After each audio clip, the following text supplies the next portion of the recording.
Law enforcement officers of Reddit, is there an arrest in your career that broke your heart to make, but it was your duty to make it? I posted this story in another link a while ago, but figured I share it again. It made such an impact in my career. About 3 years ago I got a call from a man who was concerned about his friend. He wanted us to go with him and a local mental health group to check on him at his apartment. I'll call this man John. The caller, myself, and the mobile mental health workers met us at John's apartment, if I would even call it an apartment. It was a basement apartment with 2 small windows looking out to bring light into the tiny living room. The place was pretty spartan except for a bed, a kitchen table with no chairs, a couch, and a small coffee table with a 3-inch thick journal that was completely filled up with John's writing on the front and back of every page. I quickly learned that John was a Marine and had very recently returned from a 2-year tour in Iraq and Afghanistan. Those 2 years completely and utterly faked him up. He knew basically why we were there and admitted that he wanted to just kill himself, but was not brave enough to do it. He went on to tell me about how he had to kill men, women, and children while he was at war, and read some pages for me out of his journal. I won't write what he read to me, but they were the deepest and most heartbreaking words I have ever heard read out loud. I learned that, after he was at the end of his tour, he was shipped to Italy to await his trip home, and tried to kill himself. He was placed in a mental facility that he described as something out of a horror movie. Once he finally got home, the Marines gave him his honorable discharge and booted him out without another word. It took every ounce of strength I had to not cry. It took a long time and a scary moment where I thought he was going to fight us, but we were able to convince him to go get real help. I told him we could call him an ambulance to bring him to the hospital, because if I drove him, my department rules stated I would have to handcuff him. He didn't have insurance, so I was forced to take him in handcuffs. He got in the back of the police car and started to cry quietly to himself. I broke down at that point. When we got to the hospital I took him out, uncuffed him, and hugged him. He broke down into violent sobs in my arms and we ended up on the ground just crying and holding each other. What did I learn from this one call? That the military and America failed this man. They sent him to war, offered no help when he needed it, and then booted him out into the world. Flash forward 2 more years, John is 100% better. He was transferred to a VA hospital and got the real treatment he needed. I happened to pull over his friend who made the call for speeding, and he told me how John had made a complete change and was so much better. It was the best ending I could have imagined for the worst call I've ever been to.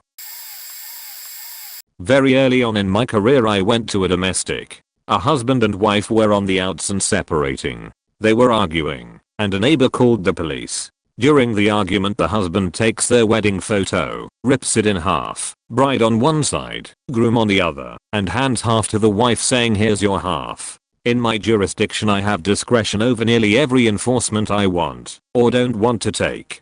Except for domestic violence. Advocacy groups have forced the issue so hard that I get no discretion at all without placing my job at risk.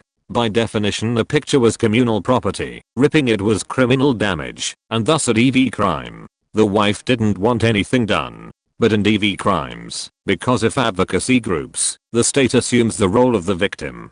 And I was forced to arrest him. He spent the night in jail for ripping his own wedding picture because his marriage didn't work out. I understand why some domestic violence laws exist. We have pushed the umbrella so far to encompass things like ongoing sexual relationships or romantic relationships. And we have lowered the bar of what crimes are included.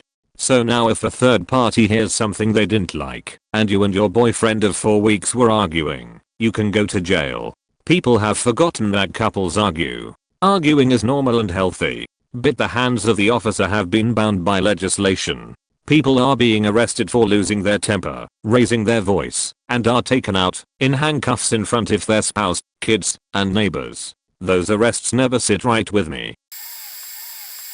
Back when I worked in the legal aid office in our local district court, I had an old lady, 70 plus, knocking at my door on a Friday afternoon. She said that she was late with her payments of a penalty order and wanted to know what to do. It looked like she got used by some of her relatives in connection with fraud. She got a wrist slap in form of a penalty order and was supposed to pay the fine in monthly installments.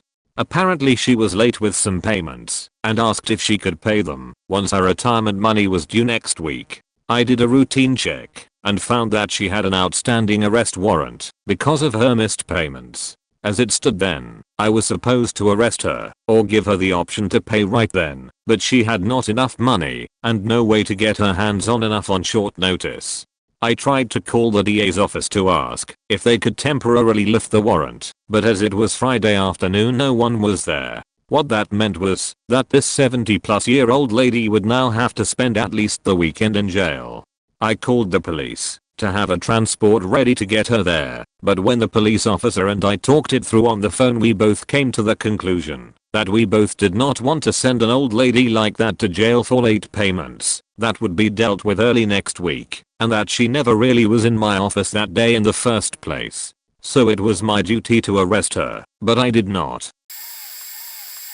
Not law enforcement, but I got a share. Several years back I had a lemon of a vehicle that had serious electrical problems I could not afford to fix. I was pulled over for an out headlamp, given a fix-it ticket, got it fixed, but I was late for work, so the officer that checked it out said he'd take the ticket in and get it taken care of so I could get to work on time.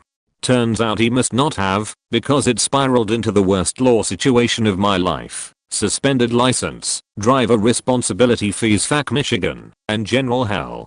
Fast forward 2 or so years, and I'm still dealing with this situation. I'm paying Michigan close to $4,000 in fees, and trying to get my shit together in life. I'm pulled over for having an out tail light, and told my license is suspended for non-payment of fees to the state.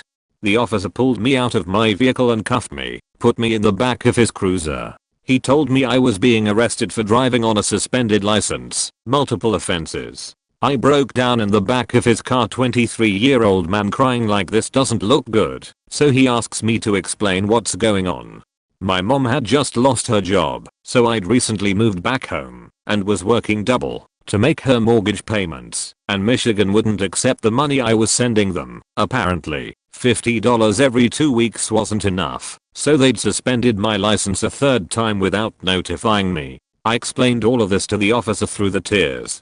After sitting in the car for a few more minutes while he filled out some paperwork, he let me out of the back, uncuffed me, and told me to drive home while he followed. Once I got back to the house, he handed me a torn up ticket and $200. He told me to send it into Michigan and get back on a payment plan, and that he'd put a note on my file in the city's record that he'd given me 6 months to figure it all out, then wished me luck and drove away. Everything got sorted by the end of the year, and it was thanks to one officer's generosity and understanding. I wish I remembered his name, but he's a shining example of what law enforcers should be like.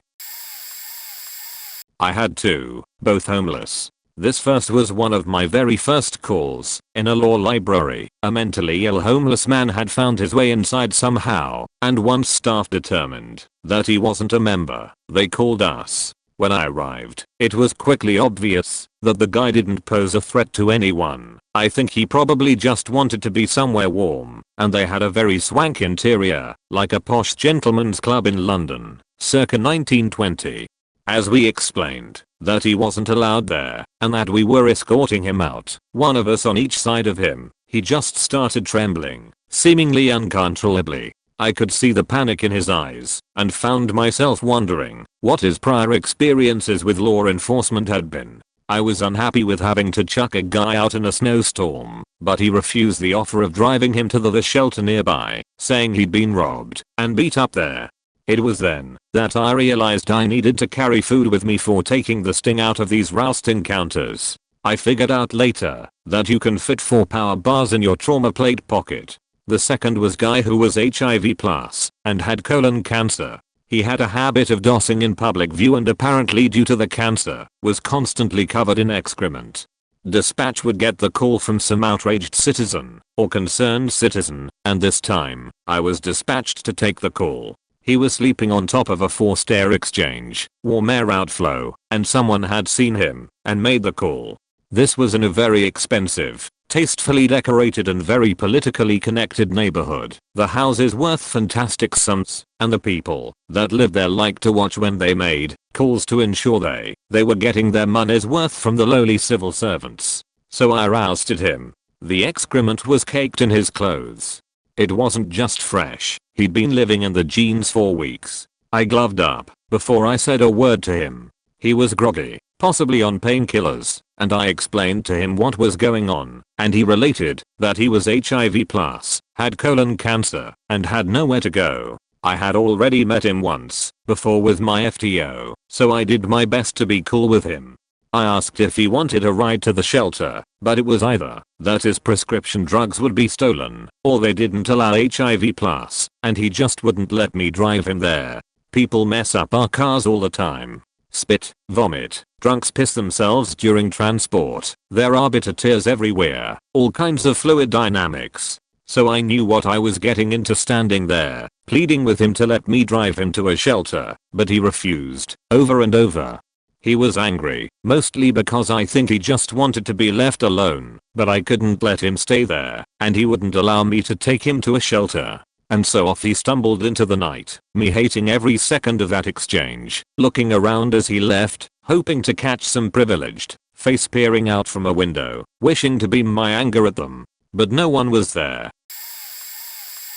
So we are dispatched and find a public intoxication arrest. Nobody else is able to control him. He's drunk, hitting people with his cane on purpose, almost falling over, so he's a public danger to himself or others. But there's a problem. He's sitting on the stairs with his 12-year-old daughter. We try to talk him into cuffs. Talk, but he starts jabbing at me with his cane. Okay, so we grab the cane. He then latches onto the stair railings for dear life. It's now him, me, his daughter, and another officer in this wrestling match on the stairs. I hear people yelling that he's disabled and to watch his head because he has no bones there, and I hear the daughter asking him to stop. Daddy, stop it. We have to strike his arms to break his grip. We stand him up and carry him, still fighting, to the car to try and handcuff him. He chills for a second, but then jumps to put his chin on the top of the car door to choke himself. We drag him off and wrestle him inside, working extra hard not to hit his head on anything. Yeah, he didn't have a skull cap at all. Watching his daughter plead with him to just listen and calm down and stop fighting. And then he yelled at her, and we had to take her back and say that he didn't mean those bad things he said to you. We talked to her for a while about how drinking does bad things sometimes, about dealing with anger, and that she could think about the good times, and she would still grow up and do the cool things she wanted to do. That was really rough. This story is not from me, it is actually from my criminal justice teacher in high school. During 11th grade in Germany I went to America as an exchange student, and because I needed some more credit to fulfill restrictions of German schools I needed one extra class and the counselor advised me to take criminal justice. Basically it was a 100% pass class. You would get all the tests one day before the exam and could learn, so I was there with a lot of jocks and cheerleaders. Whatever, it was one of the most powerful and thought-provoking classes ever. My teacher was the son of a long line of LAPD officers. Just like his dad and granddad he worked as a LAPD officer, but he quit and started teaching. He was the coolest and nicest guy I have met in America and his class about criminal justice was 20% textbook and 80% real life stories from his family/friends or personal stories that either validated the textbook or questioned the authenticity in real world police work. You can imagine it was a kick-ass class. My CJ teacher worked during the riots in LA, and he told us about this experience so honestly and heartbroken that it backquotes hard to forget. Basically they were driving from a Walmart that had been looted and torched. They cleared the people and instantly got the next call to a Taco Bell that had been torched and looted, then a Walgreens etc. So basically they were driving between the same 5 stores, which would get looted and torched. In the end at the last store there was a big mob of black people. My teacher and his driving partner got caught in the middle of the mob with people trying to throw over the car, drag both of them out or smash in the windows. He said it was about 200 people around them, and they were scared for their life. He radioed in what to do in this situation. The operator told them to punch it and drive out of there. That is what they did. They ran over a couple of people and escaped. The problem is that the station chief heard about it from the operator and forced my teacher and about 15 other cars to round up the mob and tag them. When they got there, my teacher saw that several people were injured badly and one person died, and he had to arrest the families of the people he just had to run over. He quit his job a day later and became a teacher. I'm not a law enforcement officer, but I have a friend who was. He retired and got a job working at the same place as I did. It was about an hour drive to work, and we were both from the same town, so we started carpooling. He was about 20 years older than me, and he was everything you think about when you think of a policeman. He was a big guy, about 6'2" and very boastful. He was very intimidating to me, even though he didn't mean to be. Come to find out that we both liked the same type of stuff, so we would go to electronic conventions and stuff together. I ended up getting a divorce and he gave me a call. My ex took everything I had, and he said that him and his wife decided that it was time to get new furniture. He brought all the living room furniture they had, and it was nice stuff. We are still friends 15 years later, and I have never forgot what he did for me. Law enforcement officers are for the most part just that. They have a job to do, and most of them are just doing their job. It sucks to get a speeding ticket or whatever, but it is really nice when they are there when you need them. They risk their lives every day for little money and no fame. Next time you get a speeding ticket, apologize to the officer for making his job harder. Don't chastise him for giving you the ticket you deserve. Just my 2 cents worth. There used to be this cute girl in my 5th grade class. I would notice she would come in wearing pajamas sometimes, and I would wonder why, since it was cold out and no one else did. One day she walked in and had scratches in her face. Me and a girl asked her why and she said, "Oh, me and my mom just got caught in a cat fight, no big deal." I remember the girl who asked her just cupped her hands towards the side to me and said, "Child abuse." I felt bad because the girl was standing right there. It's not like she couldn't hear you. Anyways, weeks go by and she seems to have rash marks over her face and some bruises on other parts of her body. She sits alone at lunch and girls make jokes about her mother beating her. Anyways, I tried to reach out, since sitting alone in lunch in elementary/middle school is literally the worst thing in the world. All she responded with was, "I'm fine thanks, I'm already finished eating my lunch anyways." So she just sat there, since at the time we couldn't have cell phones or any electronic devices, not even homework. I told the teacher about it. The teacher was shocked and observed the girl the next day, sat down and talked to her. After that day I didn't see her again. The teacher said that she couldn't say what happened, but we'd likely never see her again. However, she was in a better situation now. Apparently the police described the situation of the girl as a sorry state later in a police report on KDKA, our local news station. I always felt bad about the whole situation, like it was my fault for not reporting it sooner or not seeing what was in front of me. Teacher told me not to feel bad, and that I was doing the right thing. She even subtly called out the snobby girls who made fun of her. Sat. TLDR. Girl was abused by mother, tried to hide it, and she was later taken to a foster home.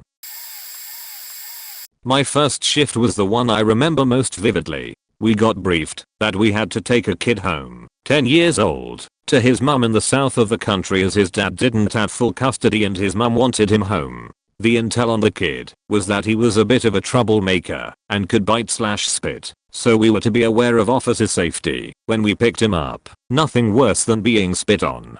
When we arrived at the house, we were confronted by his dad, who tried to explain to us that his mother was being abusive towards their child, making him sleep on the floor, not feeding him, shouting/degrading him, and that he couldn't let us take him. He then presented us with correspondence from his solicitor stating that he was trying to win custody. However, as we were under orders to take this child home to his mother, we couldn't help him and told the young lad to gather his things. At this point his dad, an ex-army officer, broke down in tears, and so did the child. This was pretty unsettling. However, we eventually got the child into the car and drove off. The kid waved to his large group of mates as he was driving and just sobbing. Now, with the intel on this kid, I was expecting someone different, but he turned out to be a really nice kid. For the first 40 miles or so of the trip he just cried and cried, but eventually he talked a bit, and I asked him the usual stuff like what TV shows he liked and that. Eventually he started to tell us the things his mother did to him, see above, and all we could do was listen and say that his dad was trying to get custody. When we arrived where we were going, after about 4 hours of driving, me and my partner were feeling pretty sorry for this kid and has an image of the mother in our minds. Lo and behold, when we arrived at the destination the mother was very polite to us. However, we couldn't shake the feeling that it was a facade. This is the worst bit though, we had no power of entry to check the premises for standard of living for the child, so we just literally dumped him at a place he didn't want to be. I remember me and my partner waiting outside to see if we noticed any abuse straight away, so we could go in and take him away from his mother. However, lo and behold, nothing happened, so we just left. It was a real eye-opener, especially on my first shift, that you don't always get to be the good guy. TLDR transported youth who didn't want to go home because of alleged abusive parent. Took him home anyway. I also have another story. We were called to a stabbing, major incident, after a robbery of a local convenience store. The man inside had been stabbed multiple times and was pretty much dying when we got there. Myself and my partner were chasing the guy who did it, but we lost him in the backtracks, woods, ash. Turns out the person was stabbed was a young man, 25ish, who had just bought the place with his new wife. They also had a 1-year-old baby in the back of the shop at the time of the stabbing. Luckily the guy survived. He had a punctured lung, but it just shows you how disgusting some people can be. TLDR man stabbed, baby in the back of the shop at the time. This was some years ago. I work in a large city in the Midwest, known for its crime rate. One holiday evening, really cold out, I was dispatched to the local grocery store, i.e. bodega, for a retail theft in progress. I arrived to find the store owner and his son sitting on an old man. I ask what happened, and the owner replies this asshole stole from me before and has doing it again. I come to find out the old man, a Korean War vet who lived down the block in some of our less desirable apartments, was stealing grocery items over the past few weeks and the owner had enough. Turns out, the old man was stealing cat food. His reasoning? He was so hungry, and he needed to feed his only companions and friends his cats and he figured no one would miss cat food. This broke my heart. My partner and I tried to talk the store owner out of signing complaints. We talked to him for what seemed like forever, but he was unbudging. In the end, we had a victim, we had a crime, and we had an offender, and had to arrest him. I couldn't do a thing about it. The entire situation made me sick and the entire time we were transporting him to lockup he cried about who would take care of his cats. My partner, my sergeant and myself spent the next few hours calling elder care agencies in the area to try and get this guy some assistance. When he got out, I'm not entirely sure he would accept any care. TLDR, old man held by store for stealing cat food so him and his cats don't starve. I have to make the arrest. Breaks my heart, but I ditch court, and I'm pretty sure he got off. I purposely missed court that day and I believe the charge was thrown out since neither myself or the store owner was in court. I got a write-up for that one, and if bosses ever found out I did it on purpose, I could be in more trouble. This job sucks sometimes, and while most people think we are bullies and knuckle draggers, we are put in shitty situations constantly. I've cried more times than I can count on this job. My second arrest ever. I was locking up a 13-year-old witness to a robbery for possession of alcohol. All we wanted to do was get him into the station so he could be questioned by the detectives because we hoped he would name names, which he did. For possession of alcohol, he wouldn't have spent but more than an hour in jail with dropped charges and been released to his parents. While arresting him, his 14-year-old sister came up. She couldn't have been more than 5 feet, 90 pounds. Seeing her brother in cuffs, she got upset and began to cuss at us. She then pushed and assaulted myself and my partner and threatened to get a gun and shoot you in the faking head. I didn't feel she would actually do this, and being that I was much bigger than her, I didn't feel threatened at all, even when she pushed and kicked me. But there were onlookers and a police supervisor had arrived on scene. and what she had done was felony threats and assault on a police officer. I had to place her under arrest and put in the back of the squad car next to her brother. Once we calmed her down, she turned out to be a real sweet, just protective girl. She said she wanted to join the military so she could get out of this city. She fortunately is taking a plea and will be sentenced to a program where she won't have to spend any time in jail. I really, truly wish the best for her. Edit, grammar and spelling.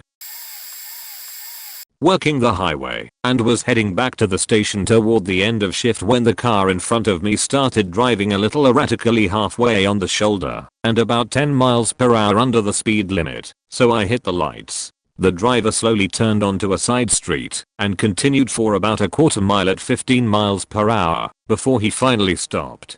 I could tell he was thinking about running or fighting, both of which he later confirmed passed his mind, so I was on guard. I walk up to the car and see that it's a male and female, face tats and baggy clothes, your typical gangster looking dude. I take his ID and information and run it. He's got a warrant for animal cruelty and failure to appear. She's got a PPO out against the driver, her husband, and a warrant for domestic. I called for another car and we arrested both. The male started crying immediately, saying that they were on their way to pick up their daughters from elementary school to have one last afternoon together before their kids moved across state to their grandparents because of all of the issues the couple was having. He said he was driving poorly because they were wrapping a couple of presents for the kids, which was true, to give to them before they left. I was pretty heartbroken immediately because my kids are the same age and I really felt for this guy, even though we were on different ends of the social spectrum. Turns out the animal abuse charge was dropped because he was falsely accused, and the PPO was set to be dropped a couple of weeks later, and everything that they were arrested for was nothing big in the end. They were all felony warrants though, so I had no choice. We had to call a social worker to get the kids from school. Guy cried all the way to the jail and I couldn't talk to him, otherwise I would have cried too. I have no idea when the next time he got to see his kids was, and I think about it all the time. I don't take taking people to jail lightly, so I can't think of any times off the top of my head that taking someone to jail was heartbreaking. The only arrests that are mandatory, no discretion, are domestic violence complaints, which I've never really felt sorry for. There have been tons of times where I can certainly relate to how the person's feeling and how upset they are, and can even agree that maybe they're getting a raw deal and feel bad for them, but it never excuses whatever they did against their spouse/partner. I've been a cop for 4 years, but the closest incident that answers the question was when I was a private security guard at an amusement park in college. We got reports of a man beating and screaming at a young boy. We caught up to them leaving the park and could clearly see one of his 3 children had red marks all over his back. It was completely covered. They were leaving the water park part. He had no shirt on. Normally we would walk the guy to the office, or at least out of the way before handcuffs, or not even use them, and just have him wait for the police to come do their thing. But he started getting pretty vocal and then tried to walk away from us. So we ended up having to somewhat wrestle him into custody in front of his 3 young kids, who are now bawling hysterically. The guy was ultimately charged and convicted for the assault, and it was hard to feel bad for him, but damn, those kids, he's their dad, and they don't see him as we did, in that one incident/bad decision/one moment of lost control. Plenty of people have their sob stories, or are going through pretty rough times that make you kinda feel for them, but you just sort of get numb to it, to the point where nothing really stands out, now that I'm trying to think of examples. My daddy has been a deputy sheriff for about a decade now, and even though he's generally a big goof, he was really affected by an accident he worked about 3 years into his job. We lived in a small city just outside the capital of Arkansas. He always tried to work close to us in case we needed him, but this meant he worked a lot of calls that were pretty close to home. A car was crossing a 4-way stop when an 18-wheeler blew the stop sign and just crushed the car. There were 3 girls in it, all from Jacksonville High School, including my teacher's daughter. All 3 girls died on impact, and, of course, it was a completely gruesome scene. My dad was one of the first responders, and he had to see it all. Ever since then he always makes sure we wear our seatbelts, as if it would help much in that situation. I remember when he came home from that shift. He looked very tired, and for a few weeks after that he didn't say much of anything, and he told me recently that nothing really affects him anymore, and he probably won't cry when his parents die. This is why I get so defensive about cops. Don't call them names, because when you need help, they're the ones who could be risking their lives to help you. My mom's dad, uncle, and stepmother were all cops too, retired now, and I don't think people realize that a lot of cops are alcoholics because of what they have to see. My dad has had a lot of trouble with drinking as well, and that's really hard to see from a daughter's path. But I'll stop my ranting now. I'm just pretty biased about cops. I made an account just to post this and hopefully change somebody's mind about cops. TLDR, my dad worked a scene where 3 girls from our town were crushed, and now he doesn't get affected by much. This is my best friend's story. I've been friends with him all my life and know these to be 100% true. He pulls over a 13-year-old boy who is out with 2 of his friends driving his mom's car, sets him on his way to his parents, and then a year later gets a call to a house where a mother believes her kid has a gun and wants to kill himself. He shows up, and it's the same kid. Dad is no longer around, and he finds my best friend responsible for his life going down the toilet. He threatens to kill my friend if he tries to stop him from killing himself, and my friend has to talk him out of it. He has a gun with him when he makes the threat to kill my friend, so he is charged with a felony for threatening my friend, even though my friend doesn't believe he'd do it. The threat is made in front of other officers, so my friend's opinion doesn't matter. The other is he gets a phone call to an apartment complex that there is a drunk lady screaming at her daughter. He shows up, and a drunk woman has found out her 13-year-old daughter has had sex, and she wants to scream at her about it in front of everyone at the pool. The daughter has called her father to come pick her up. He shows up, and they have taken this argument back to their apartment. The father shows up to pick the girl up, but the mother is still drunk and screaming at her daughter she is a hoe. My friend tells the girl to leave with her father, only to find out a week later the girl violates her custody by going with her father. The girl's mother files a lawsuit which ends up getting thrown out, but she gets to tell a judge that the father molested their daughter when she was a year old, and she doesn't remember her dad molesting her, and that's why she wants her away from her father. The judge rules this needs to be investigated. She's now late 14. He's in the department filling out paperwork, and a 14-year-old girl appears to him and sits next to him. She has ran away from her home, and another officer has picked her up. She tells him she's going to go to jail because she'd rather do that than go home with her mother. He offers to take her to jail for the other officer because he wants to talk her out of it. On the way to jail she tells him she has a crush on him and asks him if he wants a girlfriend to live with him. She tells him she'd have sex with him if he'd take her to his home. He has to submit his arresting tape into her parents' custody hearing where the mother accused the father of molesting her when she was younger. The tape was used against the father. The father was newly married, and thankfully he was deemed fit enough to raise his daughter with his new wife. He was never more torn over whether the father had molested her or she was an innocent girl scarred by her mother's terrible parenting. It was Christmas time, and I was out back in the alley behind my house just enjoying a beer and conversation with my 3 closest buddies. December in Texas. My closet buddy, Rusty, was telling us about his new idea to scam Christmas celebrators, which he always seems to have an abundance of. All of a sudden the yellow taxi cab pulled up, and I could see an older lady with a walker struggling to get out. I ran over quickly to the cab to help her out and simply just welcome her to the neighborhood. I'm block captain after all. The lady, Mrs. Wakefield, was actually coming to visit my home. As it turns out, she grew up in the house and she just wanted to see the old place. I take a lot of pride in my home, so I was, of course, glad to welcome her in and introduce her to my family. We welcomed her to stay for dinner and we propane barbecued her up something special, no charcoal garbage. She had a lot of great stories about growing up in the house and the neighborhood, and the night was wonderful. It was wonderful until she refused to leave. She started acting sick and tired and then started to pretend to fall asleep. When we realized that she didn't want to leave, we asked her why, and she told us that she came by in order to die in your house. Mrs. Wakefield felt that she was at the end of her life and her last wish was to die in her old home, my current home. I wasn't going to have this. It's just odd. I tried to reason with her, and she refused to budge. I then called a cab, physically picked Mrs. Wakefield up over my shoulder, and put her in the cab. The next day she came back to apologize. I accepted her apology, but then she tried to sneak into the house by asking to use the bathroom, and I knew what she was up to. She tried to force her way into my front door when I confronted her, so again I had to carry her out of the house as she tried to reason with me about dying in my house.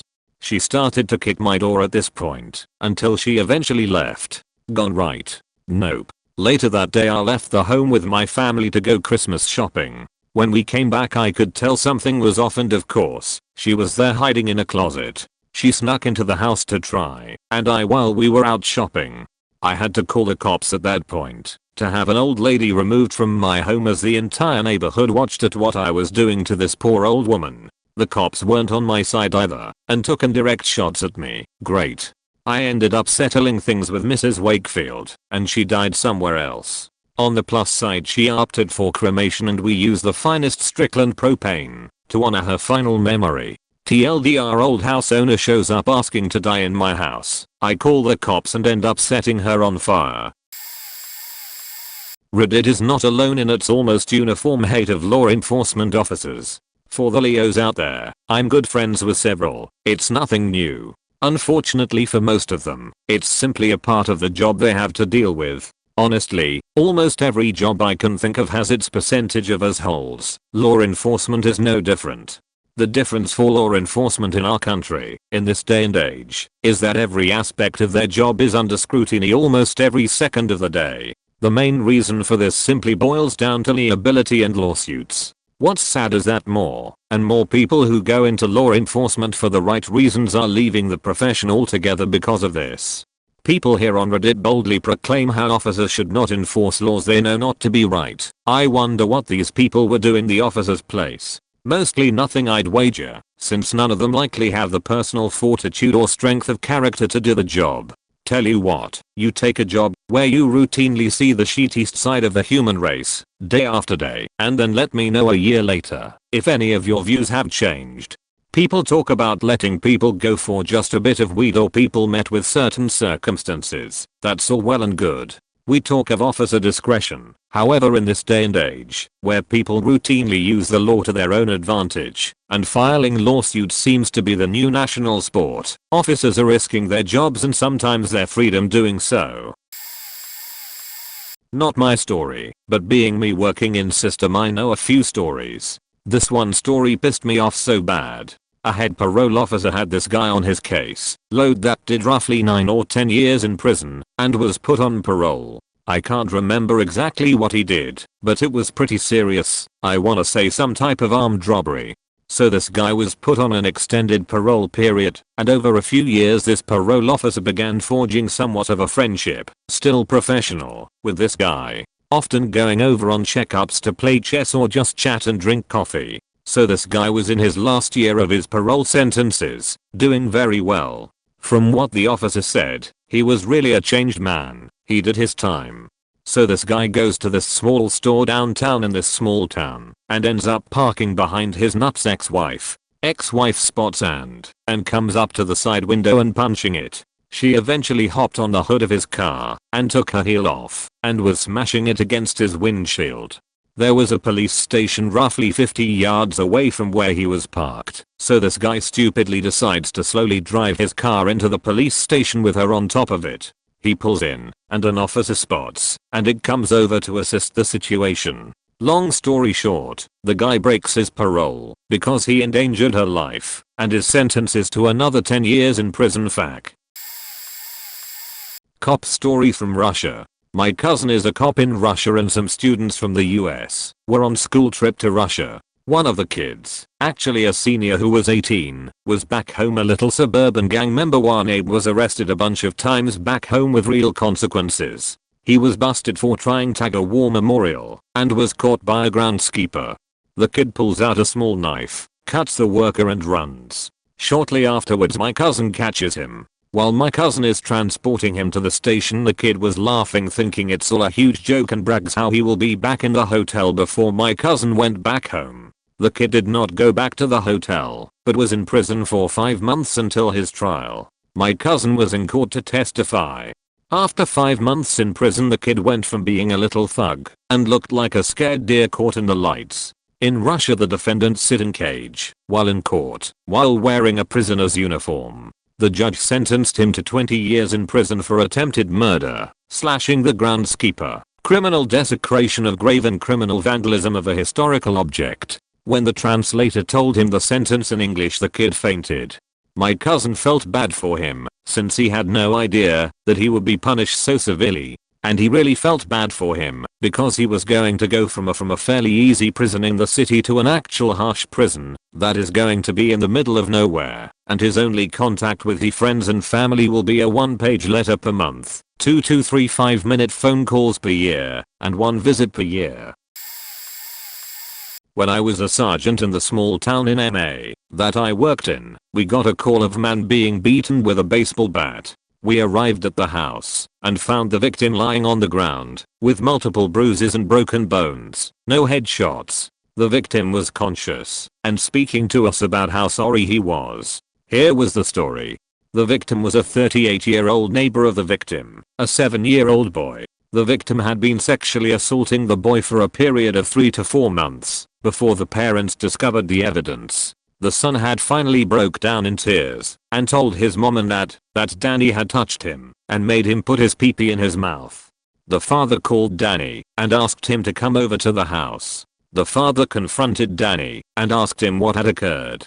The guy had the audacity to tell the father that he was in love with his 7-year-old son and that the sex was consensual. "Are you fucking kidding me?" Well, needless to say, the father's response was to pummel Danny with a baseball bat he had in the garage and cause major internal damage to the pedophile. We had to arrest both parties, and it killed me to arrest the dad for protecting his son. I explained to his son that dad would not be gone for long. We had to talk to him some more at the police station. I admired the guy for breaking the guy's ribs, leg, etc., but we had to arrest him and the pedophile. Danny is now in state prison for a term no less than 15 years, and the father's case was played out to a lesser offense, at his own choice, no jail time. So in a sense, justice was served. My second year on the job, I got a call to go to the emergency room of a local hospital to investigate a rap. The victim was about 58 years old and absolutely blasted drunk. She insisted that her roommate, 71-year-old male, had rapped her and demanded that we go arrest him. She refused to go into detail, except that he had sexually penetrated her against her will.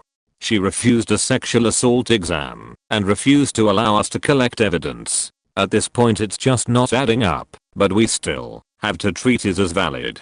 We go to the apartment and meet our suspect. He's a soft-spoken man dressed in a security guard uniform and getting ready to head out to work his graveyard shift. We take a seat with him in his living room as he tells his side of the story. 5 years ago he lost his wife to an auto accident. She was the only woman he ever loved, and they were high school sweethearts. There are many pictures of them around the room, and he still wears his wedding ring. He explains that since she died, he has had trouble with the bills. He sold the house to move into an apartment, and even that is getting rough, so he takes out an ad to get a roommate. He let this lady move in 3 months ago, and she has been drunk every day. The first month she paid rent. The second month she used it for vodka. Then she started asking him for money to buy vodka, but he refused. 3 weeks ago she got caught stealing vodka at the market, but the store let her go. After that she came to him with blackmail.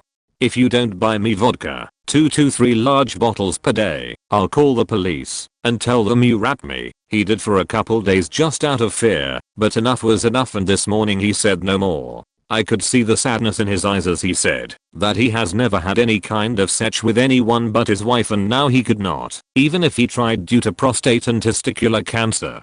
This sad story in hand, we head off to the station and discuss it with the watch commander.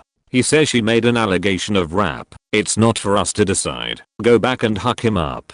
Besides, the DA will never file charges on a case like this knowing it was wrong, but being too new to know what to do other than follow orders, we booked him. This probably caused him to lose his security job and also leaves her free to enjoy the apartment. A couple hours later, a call comes out from the apartment that neighbors, friends of the old man, had the woman come door to door trying to sell the things in his apartment. 18 years later, I still feel badly and wish that I had had enough experience to stop it. It may have been legally right, questionable, but definitely not the morally right thing to do. TLDR, alcoholic lady blackmails for vodka and cries rap when it's not enough. I'm not a cop, I'm a paramedic, but I made a call one night for an 18-year-old domestic violence. We arrived and the cop came up to the ambulance to let me know what was up. He told me that the son and dad got in a fight and the parents are claiming the son threatened to kill them. So we go into the home, and the dad is clearly not injured, but the kid was beat up pretty badly. It was fairly obvious it was a one-sided fight. The parents and his siblings say that he got on top of his dad and started fighting him, and that his dad was defending himself without a scratch on him. The officers said that the kid was getting arrested, but we had to do our medical part. I could tell the officer thought it was bullshit, but the father said he wanted to press charges. So we put him in the ambulance and we went off. En route, he told me he was suicidal and just wanted the officer to kill him. He said that he just got out of a serious long-term relationship and his family hated him. Normally my BS, privileged kid meter goes off here, but for some reason it didn't. So I started talking to him. How long were you with her? He then gave me the most sorrowful look I've ever seen. It tore my heart in two. Typing this out, I'm starting to cry again. How long were you with him? This point he broke down sobbing and told me how he tried to kill himself when he was 15.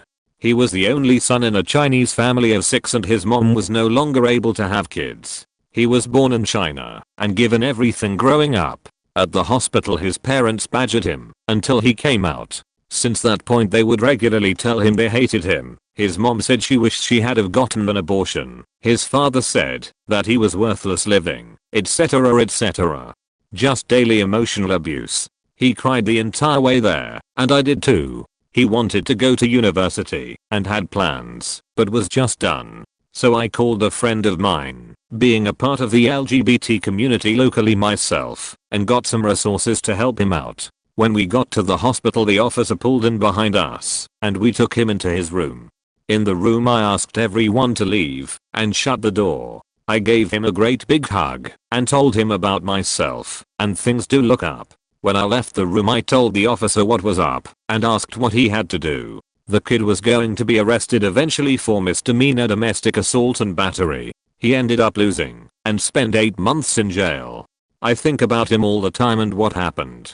I know that's not strictly from an officer's perspective, but he said it was the hardest call he had to make, but no one would say the dad beat the ever-living shit out of his son, and when we went to court, I had to testify. They had somehow produced bruises on the dad's face for evidence.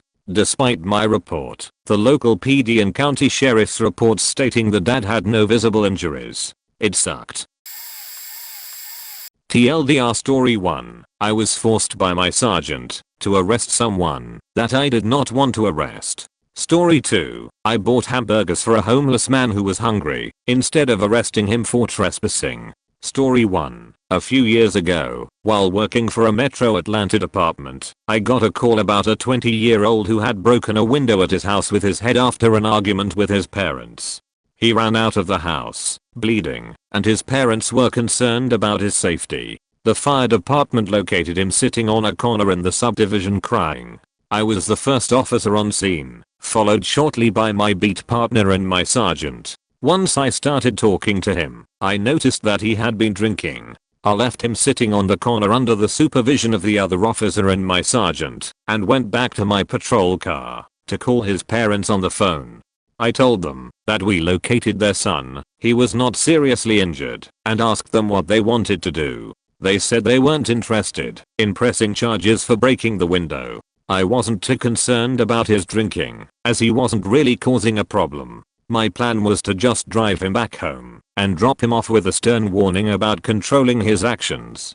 While finishing the phone call with his parents, my sergeant yells on the radio for me to get back over there as soon as possible. The kid is standing up, and my sergeant is standing across from him with his pepper spray out. I hear my sergeant yelling at him, telling him to sit back down. I hear the kid reply that he has asthma and is having trouble breathing while sitting. He said he just needed to stand up so he can breathe easier. At this point, the other officer returned from where I don't know and tackled the kid to the ground. He placed him in handcuffs and told me that he thought the kid was about to attack my sergeant. From my perspective, that was bullshit. My sergeant tells me to charge him with damaging property, the broken window, underage consumption of alcohol, and disorderly conduct. I told him that his parents didn't want to press charges for the window, but that didn't matter too much. In Georgia, the victims of family violence do not have to press charges, the state does it. This is great for situations where a woman is afraid to press charges against her abusive husband, but not so great in this situation. My sergeant overruled my objections, and I took him to jail. I didn't charge him with disorderly conduct, because I did not see that at all, but I was forced to charge the other two. I did write a very detailed report, stating everything that happened, and then called the detective who would be following up on the case, and told him my opinion about it. Hopefully that kid was never convicted. Story 2. This story is much better. I once received a call about a homeless man who was begging in a grocery store parking lot. I got there and spoke to the manager who had called. He said that he asked the man to leave earlier, and when he didn't leave immediately, he decided he wanted him arrested for trespassing. I went and spoke to the homeless man. He told me that he had not eaten in 2 days and was not begging for money. He said that he was just trying to find some work for food. I told him to stay where he was and then drove to McDonald's. I purchased 10 hamburgers, a couple orders of fries, and some drinks, and drove back to meet him in the parking lot. We ate dinner together off of the hood of my car right in front of the store. The manager kept sticking his head out the door and I would give him a "what are you going to do about?" look each time. There have been quite a few, but the first one that comes to mind is a woman in her late 80s for domestic violence. She had her son, daughter-in-law, and grandson from a different child living with her. There was a custody dispute over the grandson. The old woman wanted him to stay with her, where he had lived his whole life. He was about 12 years old. But the son and daughter-in-law wanted him to live with them, probably so they could collect the social security benefit the boy got, because his mother was disabled. So one evening they get into an argument. I don't even remember what it was over, but it ends when the old woman pushed the daughter-in-law very lightly away from her. But the DL was standing right in front of a low coffee table and fell backwards over it, breaking the table and hitting her head. There were injuries and the old woman admitted it. The DL absolutely insisted on signing a complaint, probably thinking it would help with the custody dispute, which obligated us to arrest. I hadn't given up yet and thought perhaps I could try presenting it as a psychiatric problem. So I took the old lady to a psychiatric emergency room and explained to the staff what happened. They admitted her, but an hour later called and said after she was evaluated by the doctor they couldn't keep her. The nurses tried to admit her to the medical unit because her blood pressure was elevated, but after she was there it came back down, so the doctor would not keep her for that either. So I had to go arrest a woman in her 80s. She looked like my recently passed away grandma, and I had to slam to steel barred jail door as her tiny little white-haired glasses-wearing self sat on a hard jail bunk for the entire weekend. To qualify somewhat, the family was dysfunctional and this was not our first or even 10th experience with them. But it was usually about her kids or grandson and not her. And her daughter-in-law just seemed so triumphant about this. And she just looked so much like my own grandma that it really fucking sucked. TLDR. Arrested an old woman that looked like my recently departed grandma for a bullshit domestic violence. I was sent to pick up a parole jumping ex-con who had saved my life just a few days before and was in the process of saving someone else's. When I arrived I ended up not going through with it. Forgive me, this is a long story. My law enforcement career started as a guard at a maximum security prison. It was sometimes terrifying, but at the end of the day I enjoyed it. Many prisoners were accepting of their position but we had one prisoner in particular who was constantly trying to stir things up. He actually tried to escape no less than 4 times. It didn't help that he was abnormally strong and loved to show off. So we constantly had to find ways to calm him down and keep his spirit down. I had always assumed he was in for life and developed a bit of an enmity with him. It caught me by surprise one day when I was handed a copy of his parole papers. In a last act of bravado, I accidentally told him my full name, which I later realized would have made it easy for him to track me down. He never did. Within a month, however, he had broken the terms of his parole, and I made it my job to track him down, but I eventually made it less of a priority after a long time without success. I moved from the prison into a job working for my country's federal law agency. One of our main mandates is providing law enforcement services to any jurisdiction too small or rural to have their own. After almost a decade, I applied for a chief's position in a small town and got the post. When I met the mayor for the first time, I was surprised to discover that it was the parole jumper. I couldn't believe this guy was the master of the house, but I reported it anyway, only to be told that they'd actually caught the guy the day before and had him in holding. I guess the mayor found out about it because he actually went and turned himself in before they could convict the other wrong guy of anything. No idea how evidence processing dropped the ball there. He was somehow let go, so I went to see him, and in the confrontation he knocked me out and ran. I encountered him almost another decade later when I'd transferred back into the city. He was the victim of a robbery, and I was the officer that responded to the call. He ran without filing a report. The city had been having some gang-related issues. I won't tell you what gang, but their colors were red and black, and I had been working undercover to get some intel on them. Normally we do this kind of work in pairs, but in this particular case I was on my own. One of the youngest members ended up recognizing me and outed me as a cop, and they were ready to kill me when the parole jumper showed up, of course, and told them he wanted me for himself. Instead of killing me, the guy lets me go. Even though I warned him I'd still have to come after them. He said that didn't matter and that I was just doing my job. One day more, and it wouldn't have mattered. We performed a raid the next day and sent in a bunch of guys, but when the smoke cleared, my guy wasn't anywhere to be found. We did one last sweep of the building, but there was nothing there, just empty chairs at empty tables. But I was determined to get this guy and bring him home. A witness mentioned that he saw a guy escape out a back entrance we didn't know about during the first attack, and I got sent to find the guy. Turns out it's my guy, and the reason he ran was because in our initial strike someone accidentally hit an innocent civilian who had no place being there in the first place. He was carrying the guy away to try and get him patched up, and I ended up letting him go and do it. As it turned out, the civilian was the grandson of a wealthy businessman in town. I hear he's now planning on marrying the ex-con's daughter.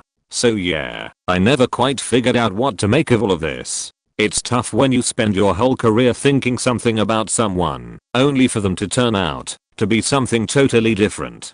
I think about it almost every day. When I was 17 years old, I got into a fight with my brother, then 19 years old. He had just transferred from one college to another, basically losing all of his credits and costing my parents $19,000. So, needless to say, tensions were high. I walked into the house to find him wearing my jacket. Long and short of it, he ends up pushing me, and I end up punching him. We brawled for a few minutes like brothers sometimes do, but it ended when my mom punched 911 into the phone and yelled in a no bullshit manner, "I'll do it. So both of you stop." We quickly shook hands, apologized, and were on our way out the door together to go grab lunch when the police showed up. It turned out that a phone will automatically dial 911 after a few seconds if the number is punched in, but the send button wasn't hit. My mom, just being my mom, let the officer inside where we explained what happened. After a few moments, the officer explains that I committed domestic violence for hitting my brother in the face. He went on to explain that the county was cutting down on DM and he was in a tough spot. If he let me go and this happened again, it would cost him his job. So, he ended up handcuffing and arresting me at the ripe old age of 17. I was bawling like a baby when I was walking out to the squad car, and you could tell this officer was crushed and doing everything he could to hold back his tears. My mom was in a world of guilt and he was trying to console her. He spent at least an hour on the phone making calls and trying to stop this from happening. He wasn't able to change anything, and I spent the night in jail. I found out the next morning that the officer wrote a personal note to the judge stating that I had learned my lesson and should not have been arrested in the first place, and I was let off with nothing on my personal record. To add to this officer's grace, I was then pulled over by him the next week for going 47 in a 25. He let me off. That maybe should have been ticketed. In hindsight, the guy was in a tough spot doing what was morally right versus protecting his job. But all things considered, he was a pretty stand-up guy.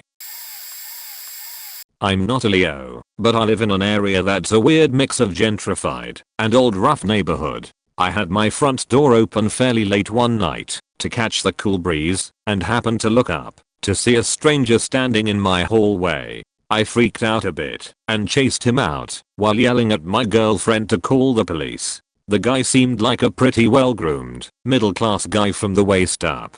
But I'm guessing he was faked in half on some kind of drug because he wasn't wearing pants and his legs were covered in fesses. He seemed out of it more than any kind of home invader. When the cops showed up a few minutes after he left, I was telling them the story and giving them the description, and one of the officers was a younger woman who clearly thought the whole situation was hilarious. She was trying to be professional, but since I clearly wasn't freaked out and I was describing a pantsless, fesses covered hipster who didn't remember where he lived at 2 AM on a Wednesday morning, well, it was pretty funny. The other officer though has this look like I'd knocked up his sister or something. He'd clearly thought this through and realized that they were probably going to find the guy, and that would mean handling a man covered in poo and quite possibly having to put a fesses covered hipster in his car. The call had clearly faking ruined his night. I felt so bad for the poor guy. As a rookie, I had to arrest a Gulf War veteran who was confined to a wheelchair and paralyzed from the waist down and had no use one of his arms. Apparently he had a hooker come over who refused to do her job because he really stunk. It was a hot summer day and perhaps the whole wheelchair paralyzed thing freaked her out. I guess he got angry and stabbed the girl. Of course, being the rookie, I had to take the arrest. Transporting him back to the station house was a chore. We had to get a van and they are not really handicapped friendly. His wheelchair was electric. When I wheeled him into the precinct, one of the officers smirked. "What did you get him for? Speeding?" I tried my best to not laugh. Fingerprinting a guy with a dead hand is also difficult. But my job was not over. The desk lieutenant made me vouch for the backup battery that he carried in the wheelchair as personal property. When I escorted the guy to central booking, he was a medical walkthrough, or should I say roll through, which means he doesn't go with the main population of prisoners. Central booking is not a wheelchair friendly place either. It's like a collection of mazes and dungeons. Of course, his battery died and I was stuck pushing this electric wheelchair around, and this guy smelled so much. But since he was a veteran and fought for our country, I gave him all the respect he deserved. I made sure he was as comfortable as possible and I talked to him to pass the time. Every other person in the room had looks of disgust and were holding their noses because my prisoner smelled so much. After several hours, this man finally saw the judge, and I don't remember what the outcome was, but I know he was home the next day because this same guy called 911 to make a complaint of burglary. When we left his apartment the previous day, the key that this guy gave us was not closing the lock. We tried and tried. Finally we said fuck it, leave it open, and I think we told the superintendent. Apparently, someone went into the guy's apt and took his only air conditioner. I felt really bad at that point. I responded and explained to him what happened. TL, doctor arrested a smelly paralyzed veteran for assault too, had many obstacles, treated him with respect. I was a corrections officer at a state penitentiary, and we had an inmate there that I'll call Bobby. Bobby was in his mid-20s and was never a problem. I made it a habit to not know why inmates were locked up, but this guy was one of those "hey you check out this sheet." I looked him up in our system to check the info out to be sure it was legit. Bobby had never really had a real job. His parents babied him and all he had ever done was work maybe 20 hours a week in his dad's cabinet shop. They were not rich, but very well off. This isn't TN, so pretty much he was an outgoing redneck good old boy that wanted for nothing and never caused any trouble. One night he and his best friend were driving down some back road in his daddy's truck and had a little too much to drink and crashed, killing his best friend and permanently injuring himself. He got a manslaughter charge and a pretty large sentence. Now before you get all mad at me, I think if you drink and drive you deserve to get faked up all the way and should never drive again. My point is that one time he told me, Officer XXXXX, they could have gave me 100 years or a day cause it wouldn't have mattered. Every day I have to wake up and realize that I'm still alive and I killed my best friend in the whole world and nothing can change that. My sister-in-law was a prison guard off on stress leave from work and was having a lot of problems with drugs and alcohol a few years back, much of it stemming from her dirtbag boyfriend who regularly beat her. She never pressed charges or called the cops because she thought she loved the asshole. After about 6 months of this bullshit, she's on the verge of losing her house as all her money is going up her nose. She finally accepts her family's offer to get her into rehab in another province and tells dirtbag she's doing this and he needs to move out. He loses it, trashes the place, beats her up, and she can't kick him out because of our bullshit tenant laws. She had to give him 30 days notice to move out and stayed with her parents in the meantime. 3 weeks later she has been accepted into rehab and goes back to the house to get a few things. Dirtbag tries to lure her back and threatens to kill her if she leaves. He comes at her with a knife and she throws a heavy plastic cup at his head and runs away. 2 hours later she's arrested and he's pressing assault charges. The cop arresting her was one of her good friends and had worked with her 4 years at the prison. She was in tears as she read her rights because she knew all about how dirtbag had been treating her. Well, for me, it's not the arrest I made, it's the arrest I didn't make. I used to get called out on domestic disputes all the time. I've done probably hundreds over the years. But there was this one piece of shit that I will never forget. He was a huge fat guy, weighed about 270 pounds. But his wife was really tiny. He used to mercilessly abuse her. My partner and I get called out there every weekend, and one of us would pull her aside and tell her that she should press charges. But this lady was scared. She wasn't going to cross him no matter what. So we would drive him to the holding cell, throw him in the drunk tank, and he'd be back the next day. One night, my partner was out sick, and it was just me. I get the usual call. He had broken her nose in the shower. So I get there, cuff him, put him in the car and away we go. We are driving into town, and he is in my backseat humming Danny Boy, and that just rubbed me the wrong way. So instead of turning left, I go right, out into nowhere. I take him out of my car, still handcuffed, and I knelt him down. I put my revolver in his mouth, and I said something to the effect of "This is it. This is how it ends." No, he's swearing to God he's gonna leave her alone, screaming as much as you can with a gun in your mouth. After a few minutes I took the gun out of his mouth and I say, "So help me, if you ever touch her again I will fucking end your miserable life." 2 weeks later he killed her with a blender. The moral of the story is, I chose a half measure when I should have gone all the way. I'll never make that mistake again. Stands up, no more half measures, Walter.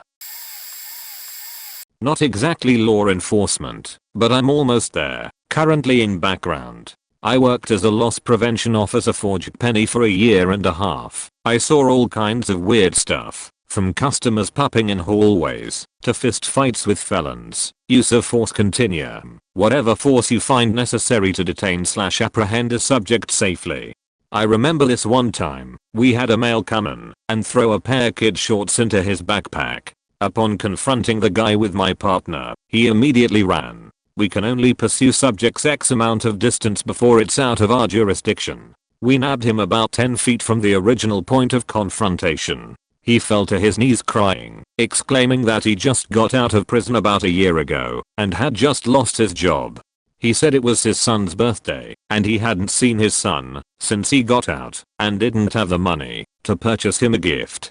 He was going to walk 7 miles to see his son as he didn't even have money for the bus. Then he told us that, if we apprehended him, it would be his third strike, and he would go back to prison. Both my partner and myself had considered recovering the merchandise and letting the man go with a warning. Before we could even say anything, a police officer who works at the mall had seen the whole incident and intervened, tackling the man who was already on his knees in tears. He was detained, brought to our office, and we were forced to write our incident reports, interview the suspect, and write supplementary police reports, all under the watchful eye of the officer. It was pretty sad, and I normally have pretty tough skin, because you can't let emotions get in between doing your job correctly, not rude or arrogant, but correctly and safely. As a police officer here in Canada, it's nice to hear some of the appreciation and understanding people come to have, even after what many consider to be a bad experience with police. I've never met an officer who was ever looking to simply hurt or ruin someone's day or life. This sometimes an unfortunate consequence of people's actions. Here in Canada our justice system is rather liberal, while at times I understand this, i.e., no one needs life in jail for shoplifting. This sadly carries over into terrible crimes such as child sexual assault, murder, child porn, and the list goes on. Scumbag defense lawyers try their hardest to minimize terrible crimes, and our judges give lenient judgments with little or no incarceration. Even if jailed for first-degree murder of a child, the offender is still given a time can be paroled, called stat release. I unfortunately have more examples of times I could not make an arrest, lay a charge, or stop a crime from occurring because legislated law or case law prevents me from acting. It's hard to even offer victims any hope when I have to tell victims an offender will likely be released, more often than not, before I'm done my report. I try my hardest at every call to offer people real-world advice of how to protect themselves. Sadly, most people can't afford to make the life changes it takes to truly protect themselves, and our system offers little to no help, and any help is expensive and bureaucratically difficult to obtain. I'm not a police officer, but I thought I would share my story. When I was in high school, my mom and her boyfriend both lost their jobs, so we were having problems making ends meet. My little sister was about to start another year of elementary school, but she barely had any clothes that still fit her, so my mom's boyfriend and I got the bright idea to steal a couple of clothes from Walmart. Well, little did we know the manager was dressed normal and caught us. He took us back to the back and called the police. As a kid in 10th grade, I was beyond scared. I told the police officer what was going on in our life. My dad had recently passed away, so no child support either. The police officers felt bad for us, and we really nice, and didn't want this to be on my record and affect my future. We tried to steal about $100 worth of clothes. The police begged the manager to let it go, but he would not rest until someone took the fall. So my mom's boyfriend told the police to arrest him and keep my name out of it, which they did. I graduated college and got a good job in software development. I just wish I could find those police officers and thank them. TLDR, tried to steal clothes for my little sister because we were broke and got caught. Cops didn't arrest me, even though the asshole Walmart manager wanted them to. I'm not an officer, but this is a story of what the local police did with my brother out of the kindness of their hearts, but I wish they hadn't. I get a call at 11 one night from my brother, who was living with me at the time. He was trying to get clean for months from heroin. He had been sleeping in his car downtown, and the police showed up after someone called to do a safety check on him. They ran his record and saw he had prior arrests for small drug possessions. He pleaded with them and cried that he was clean, he was just really tired. The police let him call me to come and get him. I show up. I half-heartedly believed his story, thanked the police for helping him and calling me. The cops agree not to tow his car so he can pick it up in the morning. He gets in my car, and I start driving home. I ask him if he is high. At this point I'm pretty sure he is, and I tell him he has to cut this shit out. He starts yelling at me and crying that he's not high, and no one ever believes him. Then he opens my car door and jumps out. I was not going very fast as I was approaching a traffic light. I call my mom and dad and tell them what happened. They tell me to go home, they will deal with it the next day. My brother finally apologized for his actions But honestly, even though the cops were trying to be nice to my brother, I wish they had arrested him that night, because about 6 weeks later my brother died of a nod in bed. He was there for almost an entire day before we found him. Sometimes arresting someone can also be a lifesaver for them.